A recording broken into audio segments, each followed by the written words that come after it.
1 2 3พูดขอให้มีความสุขค่ะค่ะก็อะไรอีกมีตังค์เยอะๆซื้อเกมให้หนูแล้วอะไรอีกเป็นคนดีเอามือออกมาทำดีเอามือไว้ค่ะต่อแล้วก็นอนเยอะพักผ่อนเยอะๆพักผ่อนเยอะกินขนมเยอะดีมากๆอะไรอีกเป็นอะไรนี่โมพูดอีกทีนึงหมดแล้ว อีกทีนึงเมื่อกี้มันปิดไฟมองไม่เห็นเอาอีกทีนึงเร็วโหกินตรงเมาส์1 2 3ยกมือไหว้ด้วยทำดีขอดวงเมามีความสุขเป็นคนดีสุขภาพแข็งแรงแล้วก็ทำดีแล้วก็ยกมือไหว้มีเป็นคนดีมีตังค์เยอะๆเป็นแข็งแรงพูดแล้วเป็นแล้วต่อไม่มีต่อแล้วก็ติดตามนิโม่ด้วยนะ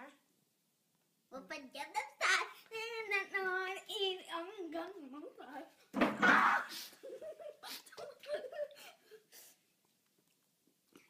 นิโม่พูดไทยเก่งกว่านัตเตอรี่ใช่ไหมพอๆกันใช่ป่ะนัตเตอรี่ใช่ไหมลูกใช่ไหมลูกไหนพูดลงเมาส์สิเคี้ยวดีๆนะพูดสิลุงเมาส์ค่ะลุงเมาค่ะลุงเมาส์ค่ะลุงเมาค่ะเดี๋ยวมาพูดลุงเมาส์สิลุงเมาส์ครับ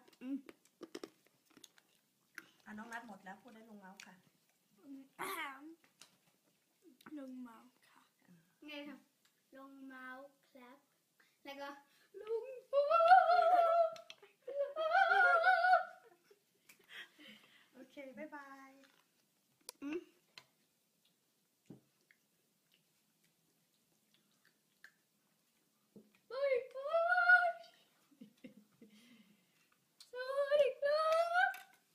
ไปแล้วน้องนัดพูดลุงเมาส์ค่ะสิลุงเมาส์ค่ะลุงเมาค่ะฮะเมาลุงเมาส์ค่ะเหมาลุงเหมาชื่อเหมาหรือเมาส์วะเมียวเหมียวไม่รู้ลุงเหมาลุงเมาส์เมาส์หอมอเอาเมาซัมเมาเมาก็ไม่รู้เหมือนกันชื่ออะไรกันเนี่ยโอเคแฮปปี้เบิร์ธเดย์นะครับมีความสุขร่ำรวยมีเงินมีทองสุขภาพแข็งแรงคิดสิ่งใดสมหวังโอเคบายบาย